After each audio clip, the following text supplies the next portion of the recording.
Welcome back, guys, to the Perch Prince. Thank you for tuning in. And in today's episode, we'll be covering episode 8 of The Lord of the Mysteries.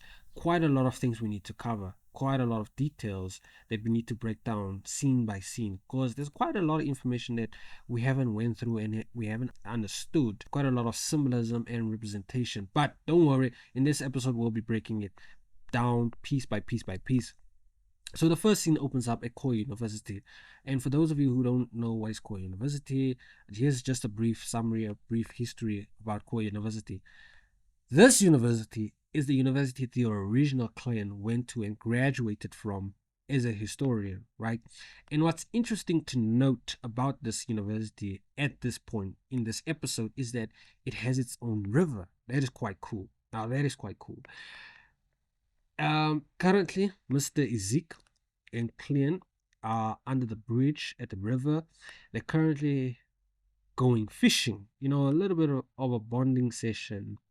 But now you see, Klein is a little bit out of the activity. He's not really engaging much. He has a lot on his mind. He's thinking red chimneys.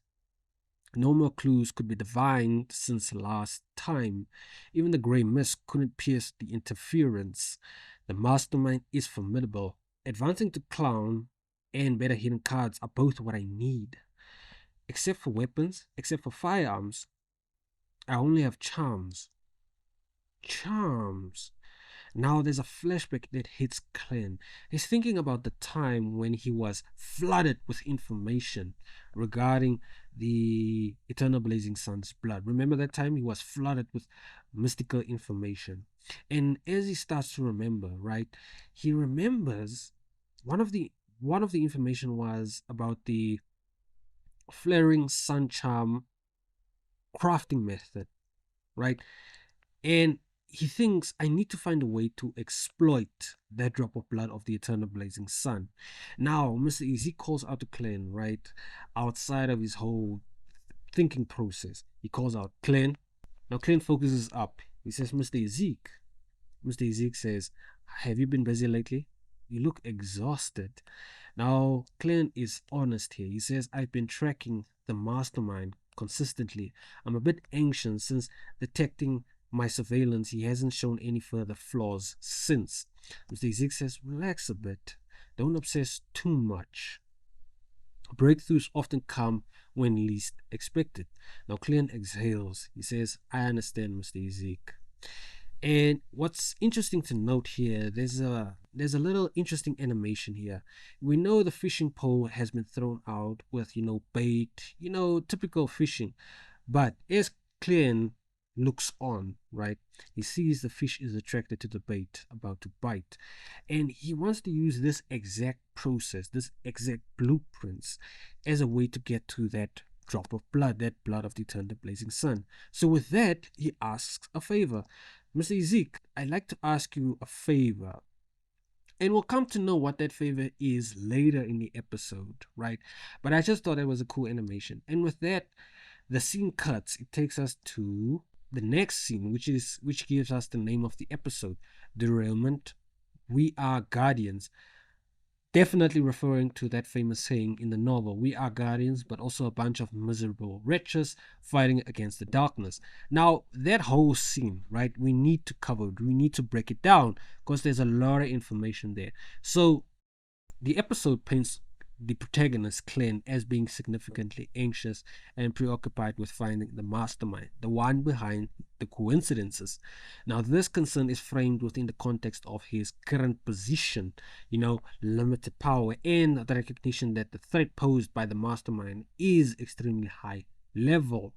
Now, you see, when Mr. Ezek asks Klein about his well-being, noting he looks a bit anxious, right?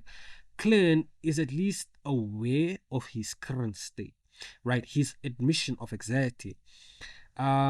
He confirms this feeling, stating he has been busy pursuing the mastermind's whereabouts. Now, Klein's anxiety also stems from the mastermind's elusiveness. The opponent noticed Klein's gaze after the last incident and has not, exposed further flaws since. And the nature of the mastermind's potential targets confirms Klein's anxiety is justified. I mean, think about it. For one, if the mastermind he has targeted Mr. Ezek, right? And if Mr. Ezek is a death god's descendant, then the revelation that the mastermind is involved in stealing Mr. Ezek's child's skull is even more alarming, wouldn't you say? And Klein relies on Mr. Ezek. This deepens his concern over the opponent's dangerous motives. I mean, wouldn't you? The guy is controlling Klein anonymously, and he's doing it in the unknown. And Klein doesn't even know this guy's motives, right? It's obviously this guy is dangerous. Now, Klein's lack of progress contributes to his distress as well. We know Klein is a very good seer. He's very good.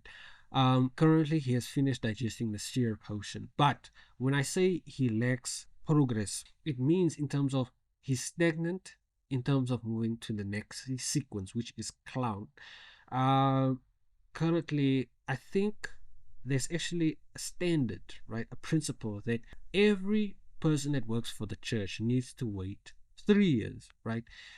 In order for them to advance to the next sequence. So I think Klein is stagnant in terms of moving to the next sequence because I think the church is going to hold him back. I think they won't be able to recognize yet that he has finished digesting the seer potion, right? And it is this lack of progress. Klein acknowledges that um, his power at seer is very limited, which means the person behind the coincidences, the mastermind strength is significant to interfere with Klein's primary means of investigation, right? Despite repeated attempts, Klein has not been able to divine any clues. He specifically laments that even utilizing a powerful force like the Great Fog, he couldn't even break through the interference. Remember, later, during the dock incident, his divination attempts on the mysterious events fail again, but this is now in relation to the ghosts and what happens at the docks, reinforcing the idea. For instance, now if Mr. Ezek, so Mr. Ezek is a high level. Now, unless he deliberately lets Klein, he can't divine anything. So it's that exact situation Klein is facing with the mastermind, which is, setting off alarm bells left and right. But remember, Klein has already learned this in the form of an acting principle, right? In the last episode, divination isn't all powerful. So, although he learned an acting principle, it's not a weapon, right? He could use. It's nothing. It's nothing. Indeed, it's nothing. But seers who learned this early on have a head start in getting a full rounded experience about the whole seer pathway and then how to think about how to approach and solve this problem, staring them in the face, right? Think about it. So, due to the strength of the adversary and the failure of direct divination, Klein believes he must prepare superior protective measures, right? The urgent need for better tools. He states that besides his existing charms, which is, I think, the slumber charms, he must consider even more powerful charms. He focuses on obtaining power through the eternal blazing sun's blood, ritualistically, right? Burning them into gold and crafting them. So you see, the story introduces change, which is truly a welcomed experience. Think about it. We just talked about Klein facing the problem by thinking differently. The story now gives us a glimpse of using skills outside the usual use of beyond the power play, right? Klein has begun to think outside his bubble of skills. Create powerful charms is one, imbued with the power of the sun god. This would allow Klein to fight the manipulation of the mastermind, or at least, right, prepare him for the eventual encounter with the mastermind. So you see, he's thinking outside the box. He's preparing, right? He's actually engaging different means. So I think that's kind of cool. I think that's actually introducing a new type of state of mind, right, for beyonders who don't have the means to fight them with the current level of abilities. So that was an interesting scene, right? So let us continue. So after we learn the episode's name, we cut to the Trot Club gathering. So it's Monday. And how do we know it's a Monday? Well, because every Monday there's a Trot Club gathering with the members. So typically how this opens up is with the members having gathered Roselle diary and then handing it to Mr. Fool. So Klein reads what it says here. It says mysterious island. Well, in this diary contents, right, the contents, it is said Roselle discovered hidden islands not yet discovered by the world. So this page means nothing to Klein as of yet. Nothing yet. It might be more, it might have more meaning, like maybe by season 3 if they decide to make it. So I think that's like far, far into the novel. I think it's not relevant as of yet. So I think you're good there. So let us continue. So Miss Justice, maybe she thought Mr. Fool is disappointed with her only gathering one page. So she said she apologizes. She said, I couldn't acquire new Roselle diary pages. Mr. Fool says, don't mind. This endeavor requires patience. Relieved, right? She goes on to the next topic. She says, however, recently I've connected with some secret beyond organizations and might obtain more diary pages through them. So, Honorable Mr. Fu and Mr. Hangman, I wish to obtain information about secret organizations. Now, Mr. Hangman looks at Mr. Fu, right? Because Mr. Fu comes off as omnipotent, so he could easily answer Miss Justice's question. But Clint is like, don't look at me, man. The omniscient Mr. Fu in front of you is just bronzed here, meaning Short Club, its leader, doesn't even know what's happening in the world. But anyway, this defaults to Mr. Hangman to answer Miss Justice's question. So he opens up. But an interesting thing, right, is the question why Miss Justice can't get information regarding secret organization. Well, you see, it's hard for her to come into contact with this type of information in her daily life, right? She could only understand them through a secret organization she herself joined, right? Case in point, the Trot Club and its members. So Mr. Hangman answers a question. He says these organizations operate covertly and lurk in the shadows. He only knows fragments, right? I need to investigate through context for more information. So he says that'll be complicated and extremely dangerous. And Miss Justice says, just share what you know then. Even so, Mr. Hangman says, the price remains steep. Price, Miss Justice replies. Meaning what? £1,000. Now this shocks Mr. Fool, right? He's thinking like £1,000. He's not even used to that amount. Enough to buy a mansion in Tenjin, Clint thinks. Just for a mere fragments? Total robbery. Though Miss Justice is a noble, he thinks she can't afford that easily. She says, no problem. Shocking both of them. Same delivery address as before to Mr. Hangman. She actually stunned both men. Now Mr. Hangman he's been stunned silent, recognizing that Miss Justice is quite rich. Now Mr. Fool sees Mr. Hangman. He's quite bothered by Miss Justice's reply. Now he says she's loaded, handing out 1,000. Stay calm, Zio Mingri. It's just money. Even he is feeling envious currently. Maintain the fool's dignity. So he's actually the impoverished Mr. Fool in a way. Anyway, Miss Justice has just struck in a bargain. She says, you may go on, Mr. Hangman.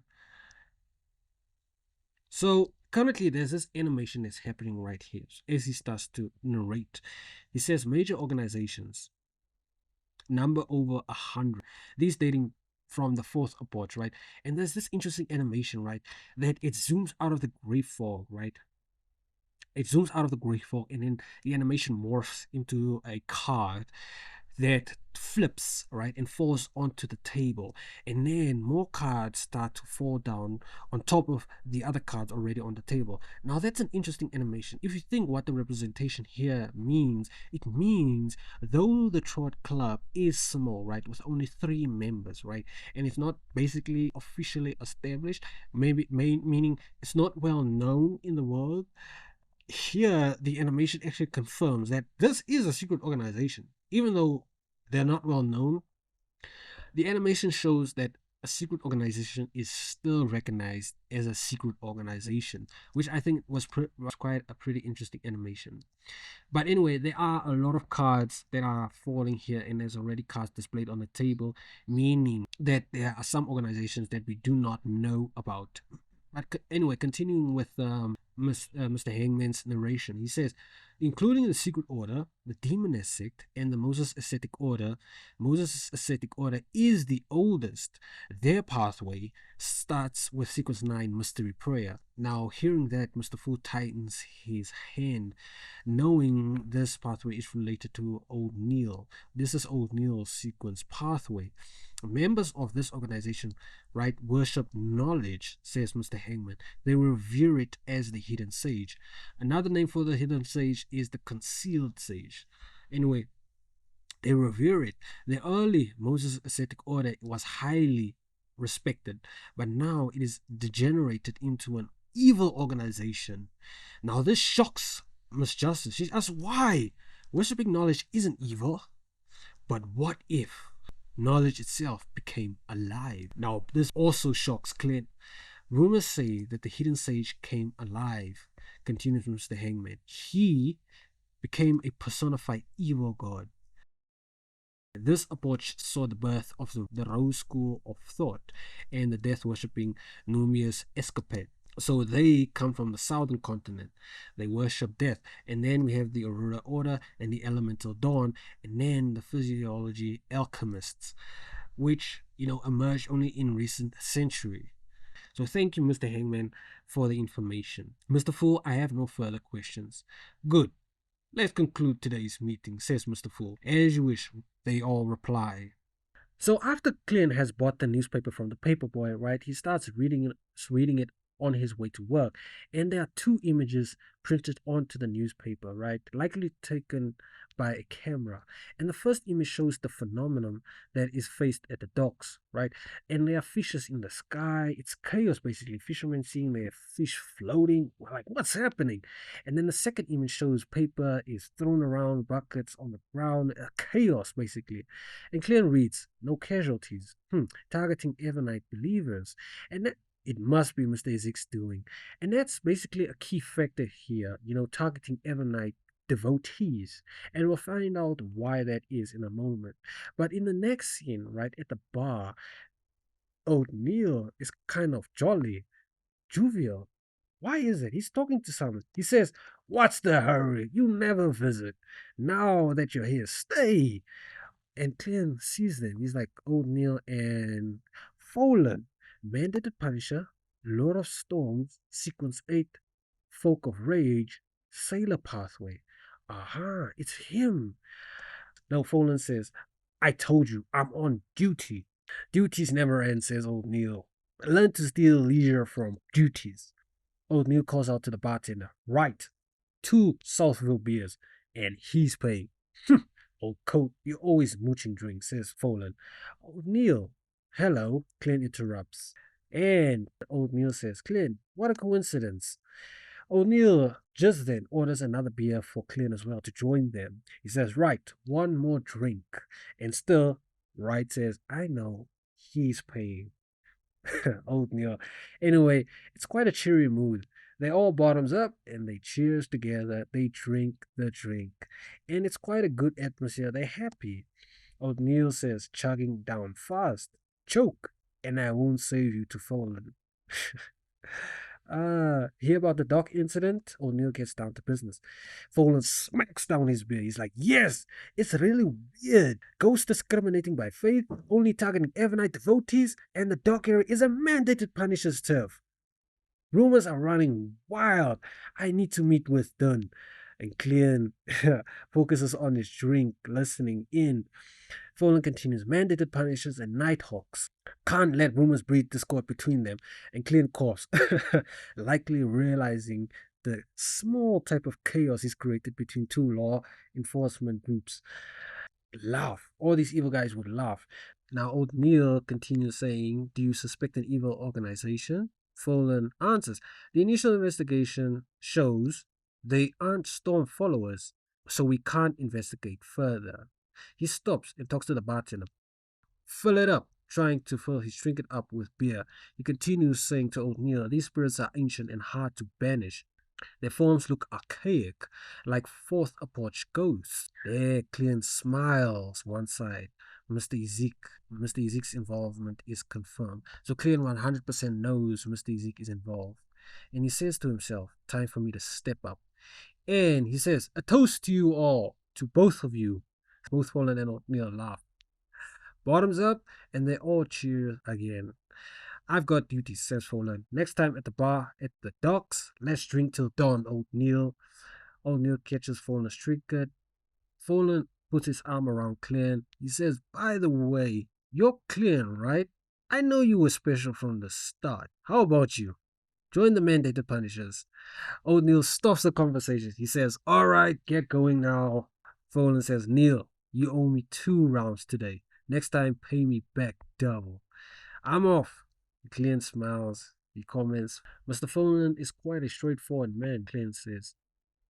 O'Neill just smiles. He says, just another drunkard. A snap is heard. Leonard, from outside the group, says, O'Neill, Captain needs you. So the fourth scene opens up. Dunn puts down the newspaper, right? He's already briefed on the situation, and now he's briefing the team on how to proceed. He says, the paranormal case in the dock area is fishy. You know the area better. Leonard and Kelly lack experience, so go handle it with them. O'Neill's like, me? And Klein chimes in. He's like, Captain, let me go. For an emergency case of weird spirits, divination should prove helpful. And O'Neill backs Klein up. He's like, exactly, let the youngsters handle this. My back can't take it anymore. And then states that there's a new regulation now. There's a double mission allowance for those over 50. And the spirit of youth. O'Neill gets the spirit of youth. He jumps, arms around Klein, and he says, Klein's suggestion makes sense. I'll help him properly use divination for tracking. Stay cautious, says Dunn. Don't act recklessly. Understood. Now, Klein asks, Captain, I heard the spirits are hard to handle. Any effective way to banish them? Dunn thinks, for the purpose of this mission, I would recommend sealed artifact 30782. It is suitable for the mission. Now Klein smiles, thinking his plan is almost fully realized. Then he says, mutated sun's secret emblem. Yeah, that one. We exercise the castle wraths in a minute. If this time, no, Klein is shut down. Dunn is like, the dock area is too crowded. It's too risky to deploy it. If civilians are present, they'll turn into sun-worshipping fools within the hour.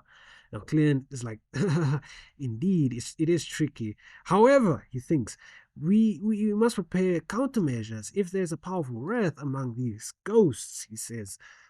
And also, if it's a mandated punisher's turf, if we can't control the situation in time, we'll have to return for your backup.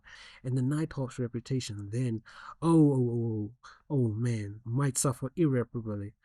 Klein has laid out the bait. Well done. Nip on it. Then thinks. He says, fine, stay alert then. Don't linger anywhere over an hour.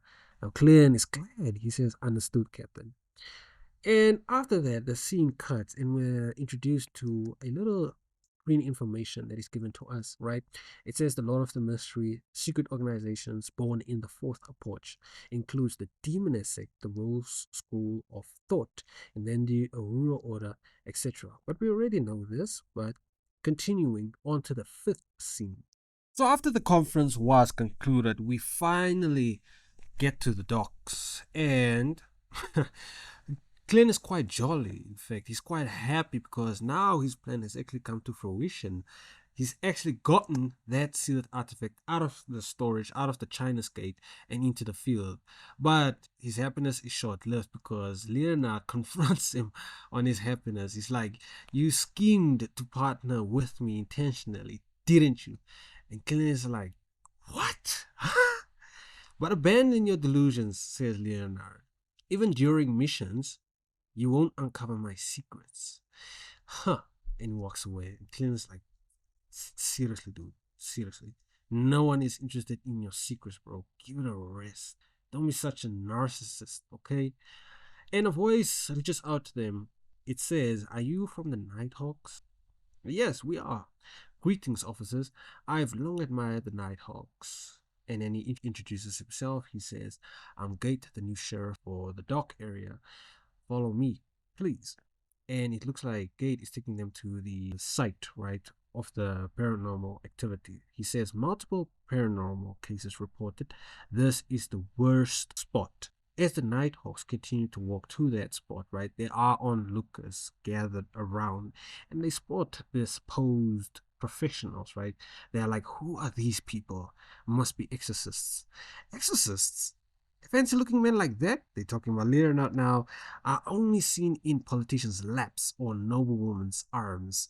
Can you really do it? And those two, those in the middle, those two look like kids. Come on, man. And and is that O'Neill? Heard he's got some skills. Skills? He's ancient, man. Might get possessed instead of banishing ghosts. And Katie's like, make way, make way, make way. Stop the nonsense, right? Disperse. He's trying to control the crowd, telling them to disperse. Enough with the nonsense. Everybody just disperse. Leonard taps his shoulder, right? And they get down to business. Gate is like, too many people here. Will your abilities be hindered? Leonard shakes, saying no. He says, rest assured, we're professionals. We've prepared holy water and a sacred emblem. And then we've also prepared garlic, right? And then an onlooker says, the newspaper said these were essentials for exorcism rituals. They actually know their stuff, says the onlooker. Now Klein thinks, perfect. Nighthawks are now are now snake oil salesmen. And O'Neill approaches Klein, right? He leans and he says, Emperor Roselle always said form must surpass substance, which is quite an interesting note. We know Roselle was a transmigrator, right? So, what did old Neil mean by form must always surpass substance? Well, I think it's pretty self explanatory if we look for examples from our world, our modern times, right? And, Klein might have basically observed the irony here, thinking to himself, like, commentating on human behavior. Like, people are more about the appearance of doing something effective than whether it actually works, right? Uh, like basically make them feel safe, even if the actions have no real power. He's thinking also maybe perhaps cynically. People would rather look like they're being defended, right, themselves with garlic or holy water display over logic, science, and truth. So his thought, basically isn't about the beauty or the aesthetics here. It's about human physiology and the preference for visible action over meaningful action. So yeah, no, Roselle was right. They say no time to waste. Let's begin. So now they enter the warehouse and we can see it's a mess, a mess. We see that there are ghosts in this warehouse. And interestingly, the thing about the ghosts here that I think most of you have overlooked is that ghosts in this episode particular, or basically in the Lord of the Mystery, can be lethal. So what we might overlook is that, because of the case being seen as bizarre, right? The ghosts, they don't do anything. They just do haunting. Like nobody has died. But let's not forget, ghosts are lethal. Seen by this animation of the scratch on this drum that happened, the ghost actually scratched the drum, and we can see this. That scratch went through an iron drum.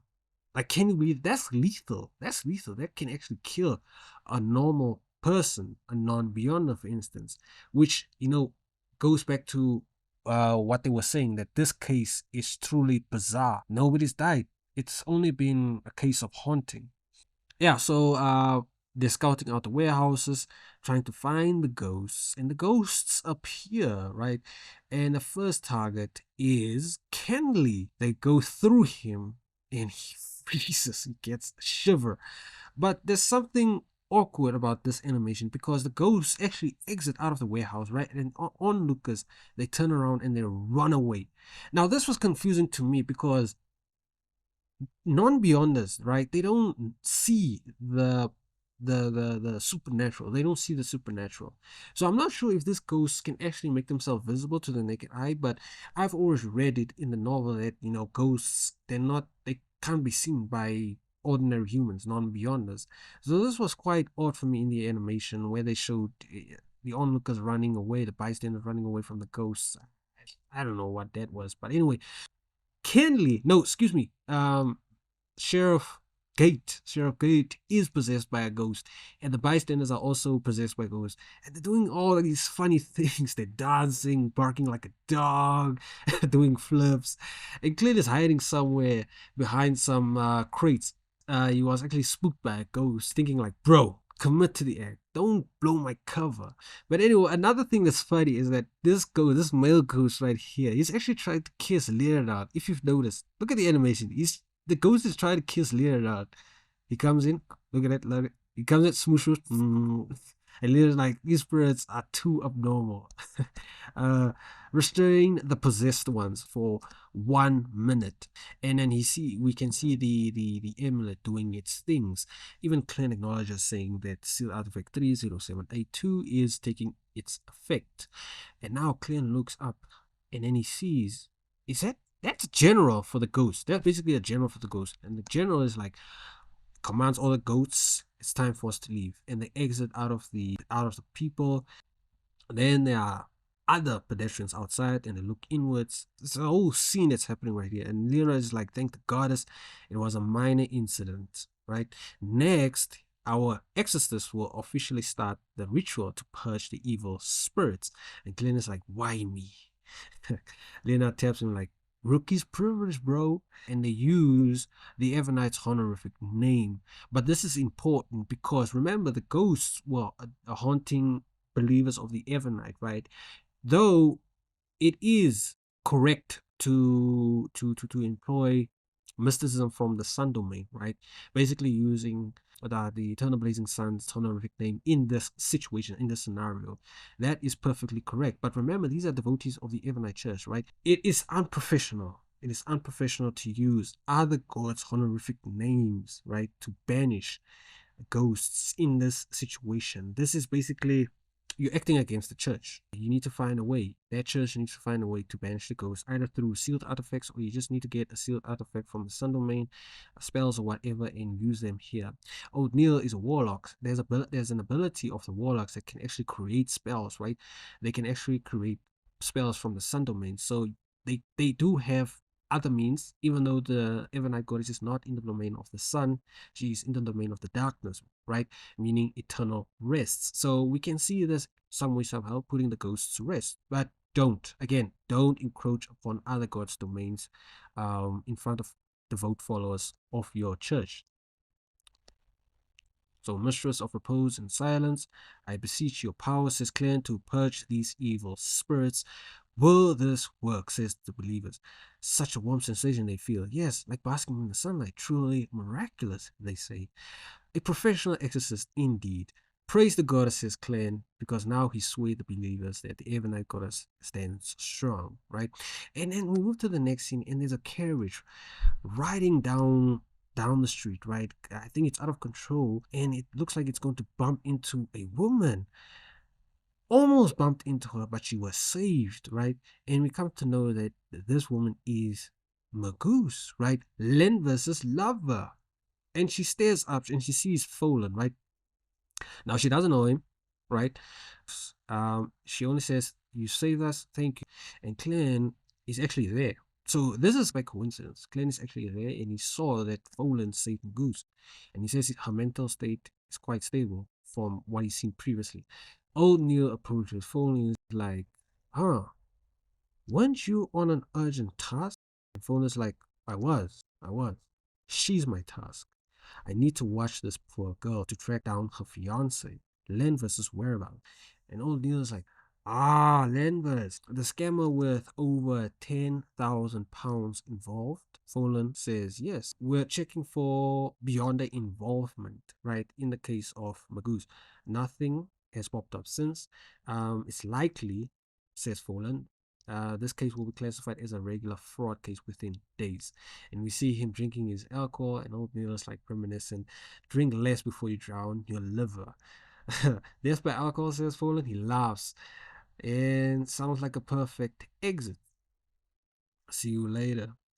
Now, after the discussion, Klein pops interview. He's like, old Neil, you seem quite close with Mr. Folan. He says, we're old tension hands. I think they were supposed to say they're old tension buddies. time binds us together. Our old crew, right, used to drink and sing at my place, says old Neil, and Celeste would play piano for us. Now, Klein is like, Celeste. Old Neil opens up his necklace and we see an image of younger old Neil and his wife, quite beautiful. He says she died years ago. And then from our entire group, only Folan and I remained. And with that said, Klein is feeling melancholy. He feels sadness just coming to hear that only O'Neill and a friend of his is they remain from their old group. Quite it takes on Clint. And O'Neill is like, don't make that face. Death is but a peaceful slumber for folks like us. Not dying from derailment is divine mercy. Now that's interesting, right? So I think we should pause here. Let's just analyze. Now there's a whole lot to unpack. And this is from the bar scene, right? When Clint entered the bar and found O'Neill and Folan till the dog scene. There's a whole lot to unpack, especially the emotional impact that I think the animators try to put into it, because there's quite an emotional depth in this whole Folan, O'Neill, and Klein always catching those two and communicating, asking what's up with you two, like how close are you guys? There's quite a lot of depth into it, because if we analyze it, right, it's just one giant scene, right? When we open up at the bar, right, Clint sits at the corner table looking lighter than usual. He just confirmed that Mr. Ezek had made his move, and for the first time in a while, he allows himself to smile, right? But that rare calm doesn't last. Old Neil, right, the ever jovial law enforcer, spots Folan and waves him down for a drink, right? The kind of insistence only old partners can get away with. Folan, right, on the other hand, isn't in the mood, right? We can see he's trying to do his duties. He's trying to meet with Din at that point, trying to establish what are we gonna do about this dock incident, right? He's got a mission to run, papers to sign, and chaos waiting at the docks. But O'Neill keeps pushing, insisting and laughing, and maybe hinting, hiding basically something behind that smile. If you think about it deeply, just one drink, he says. Oatmeal insists. Folan's like, you're an alcoholic. Folan fires back, and yet there's no real anger there. It's, I think it's exhaustion. Now, Klein watches them from across the table after he joined them, quietly observant, noting how their words carry more than just humor, right? You could see it. It's more than just humor. That's an emotional beat that's going off. What looks like an easy moment between comrades is actually a coping mechanism and a coping ritual. If we take the Lord of the Mysteries in its entirety, it's a coping ritual. These men live on the edge of danger every day, fighting spirits, cults, and madness itself. There we go back to the episode's name, Derailment. We are guardians, right? So when Folan says dying from continuous drinking would be an absolute wonderful cut, right? As he and O'Neill spoke at the docks. It's not just a joke, it's a confession wrapped in irony. Because in their world, dying of drinking is far better than dying from losing control. I think it's what they prefer, basically. Neil and Folan's bond runs deep, like brothers in duty. As he stated, we are old hands, right, from Tangent City, bound by loss. Neil remembers when there used to be more of them, a whole group who'd gather to drink and sing when life felt too heavy. But now it's just him and Folan. It's quite sad. Now, behind the laughter, right, Neil hides grief. He should be hiding it. The loss of comrades and even his wife Celeste as he opened his necklace. To him, death isn't a tragedy anymore, right? It's a rest, as is stated to Klein. Um, as long as we don't die from losing control, he says, right? It's a blessing from the gods. That's how he views it. Truly a statement, truly a statement. As we later learned in the episode How You Feel by Fonan's passing, this scene doesn't just show friendship, it shows how Beyonders survive mentally, right? By drinking, telling jokes, bonding. These are their ways of staying human. And if you've come to read the novel, you'd agree with me because later in the novel, Klein will find himself in the same situation, craving, drinking, bonding, right? It's his way of staying human, to interact, to stay with his memories of staying human. Professionally, too, it's a glimpse of into the complex world of Leon's the City Leon's institutions. Folan represents the law enforcement, right? Klein and O'Neill are also law enforcement under the Nighthawks. The dock incident forces them to cooperate to keep the rats in the sewers from spreading rumors that could erode authority, right? So they keep in mind that they need to stand tall, they need to uplift the church, right? Even though me and you can take some small law enforcement encroaching upon other jurisdictions of law enforcement as a small thing, but these guys don't want that to even begin, right? They don't want the rumors to start spreading. That's why they must tackle it right at face value. They need to tackle it first and foremost. They can't let the rats in the sewers start spreading rumors. So even at the bar, right, surrounded by warmth and laughter, the shadows of duty never leaves. It never leaves. In a world where madness is one mistake away, moments like these, I feel unfiller. Their survival at the bar, right? It isn't a break from the extraordinary world. It's proof that even amongst monsters and gods, people still crave peace. We continue by O'Neill saying, now go cleanse the remaining spirits, right? Make haste. And he says he'll sit this one out. And we actually get a nice view or shot that Folan is still on his duty till sunset. And it's a nice shot. But what is also interesting is that the mandated punishers are also accommodating the Nighthawks. We see that, true to their word, this is the mandated punishers turf, right? At the docks, we can see that the boats, some of these boats actually have the crest, and they're quite accommodating to the Nighthawks because they've actually reserved a cabinet for them to rest for the whole day, basically. Remember, you can't leave a scene contaminated by ghosts. You need to stay until the day is done for assuring that these ghosts won't come back. Kenley enters the cabin and he said, all cleansed, right? He says how peculiar the spirits were resilient, yet the hosts unharmed. First time witnessing this, he says. And Leonard says to Klein, divine the cause of this. And Klein's like, no problem. He writes the divination down. He says the cause of this paranormal case at the docks. And he repeats it until he enters the dream state, right? And in the dream state, he says, no divination results. But I think he was expecting it. He says, as expected, Mr. Zeke's elevated status blocks all reading. So unless he allows me, I'm unable to divine anything, right? And in the darkness of the dream, right, we can actually see that there's a visible pyramid showing itself. And Leonard says you probably saw the southern continent's inverted pyramids, whether in East or West Bayam or the Highland Kingdoms. Only those claiming descent of death could construct such grand mausoleums. And Klein is like, death. Oh, the evil that allied with the primordial demoness to unleash the pale disaster across the northern continent. And Leonard's like, follows of death.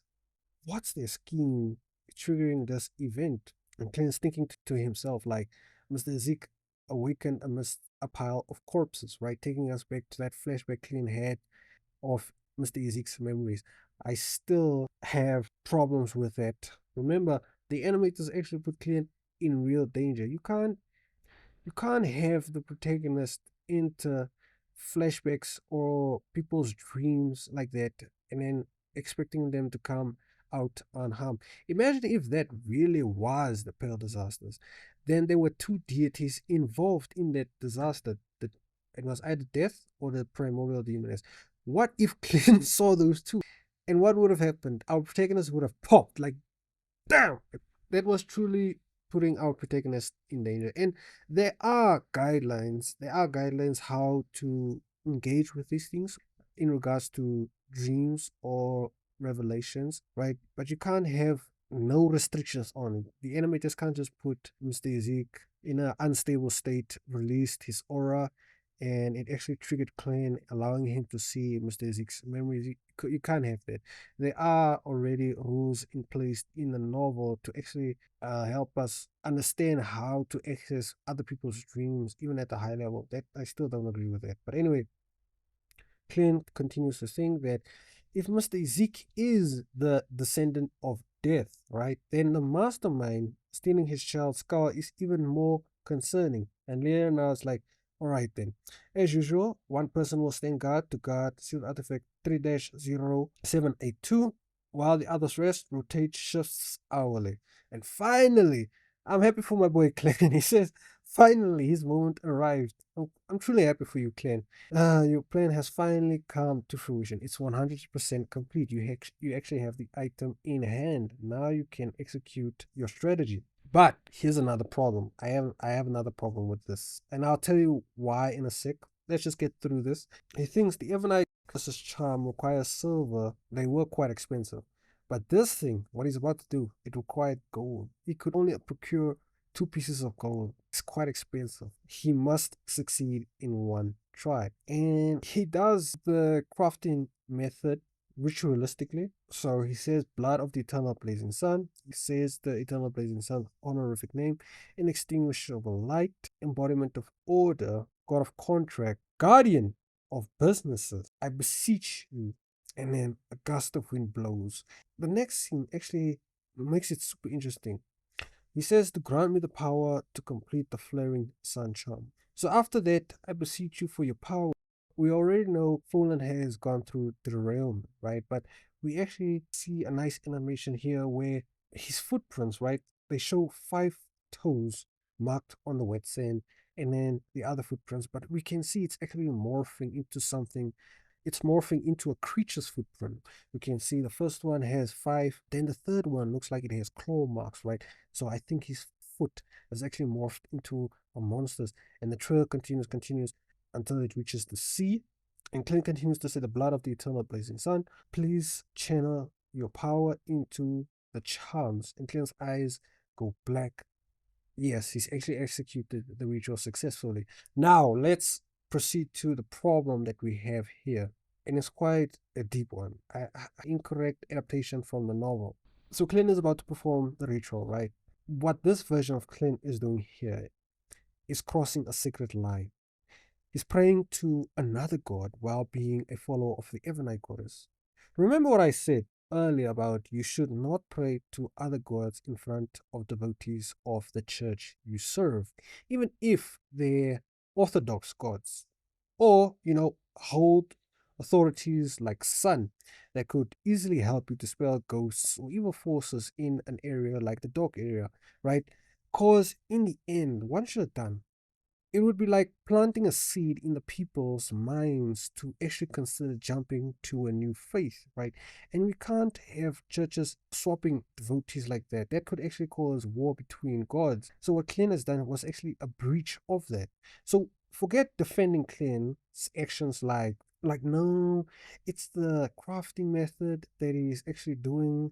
It has nothing to do with gods. Like he learned it from divining the eternal blazing sun's blood in episode 6. I covered episode 6 and I summarized Klein and Elizabeth's first encounter in the underground marketplace in reference to the novel. And I'll link it down in the description below. Klein said it himself when he and Elizabeth spoke, right? She asked him whether a devout follower of one god could wear an amulet tied to another, and Klein reassured her at that time this was no problem. You see, the gods themselves paid little attention to such minor matters. What truly mattered was not the wearer, but the maker. A devout follower of the Lord of Storms, for example, attempting to craft an amulet or, charm under the eternal blazing sun would almost certainly invite something dangerous. But unless ritual magic was directly involved, such risks were negligible. That is a direct quote from the novel. That is a direct quote from the novel. Crafting an amulet tied to another god. What truly mattered was not the wearer, but the maker. He said it himself. This line shifts focus. The danger lies in who makes the charm, not who wears it. A devout follower of the Lord of Storms attempting to craft an amulet under the eternal blazing sun, for example, would almost certainly invite something dangerous. This is not advised. He did not advise Elizabeth to take this route if she comes across using mysticism one day.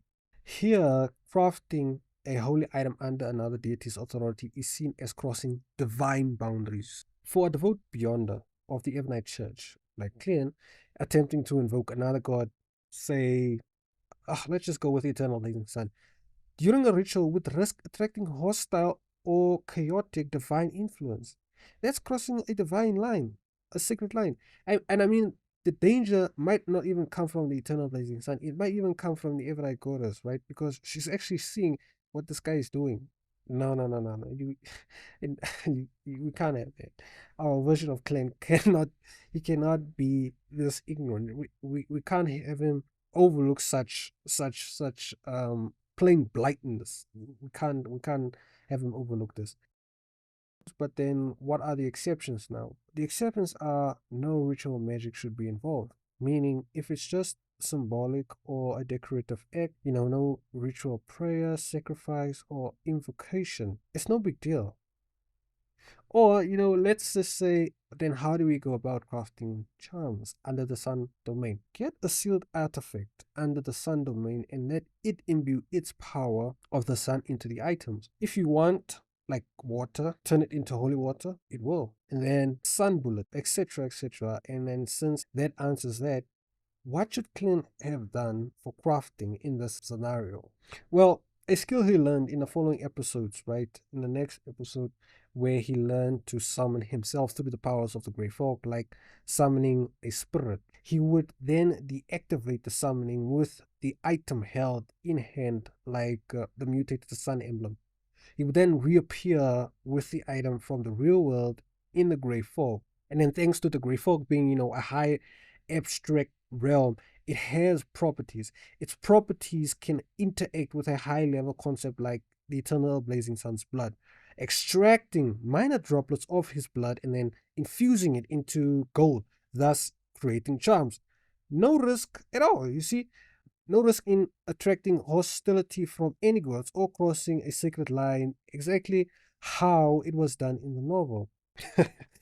But what do you guys think? Like, is it asking too much of the animators? If you really think about how I just laid that scenario out for you, would it have added more confusion into the already confused mix?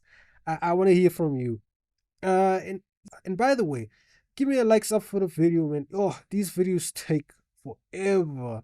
But I know you've liked the content so far, so just hit that like button. It lets me know that you appreciate the video. Don't worry, episode 9 is coming out even sooner than it took me to create episode 8. But just hit that like button and comment down below if you agree with me or if you don't agree with me. The animators actually gave Klein a false procedure to follow, right? Because the mysticism rules are laid out in the novel. But anyway, I think this video is taking forever, and I think I need to close it off soon because we're actually approaching a full hour's length of a video and I think I can't keep you long anymore, so let me just finish off the video.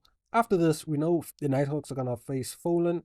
It was truly sad, a friend of a friend had to kill his best friend, one of his remaining mates, through all the years of suffering. It truly is a sad thing that happened to old Neil. I do agree that the emotional beat of the whole series, the whole Lord of the Mysteries series in its entirety, was actually missed, right? And people couldn't really sympathize enough with the characters. But let me just put a little emphasis of my own in, the feelings the Nighthawks had in putting down a fellow law enforcement, a fellow beyonder. In Klein's words, I'm taking now from the novel, he says it was almost impossible for members of the Nighthawks and mandated punishers and machinery hive mind to be known as heroes. Case in point, we saw what happened at the dock as the battle ensued. Sheriff Gate evacuated all the pedestrians. No pedestrians was allowed to pinpoint where the chaos was coming from. They were told to leave, to run. Basically emphasizes that these law enforcement, especially the beyonders tackling supernatural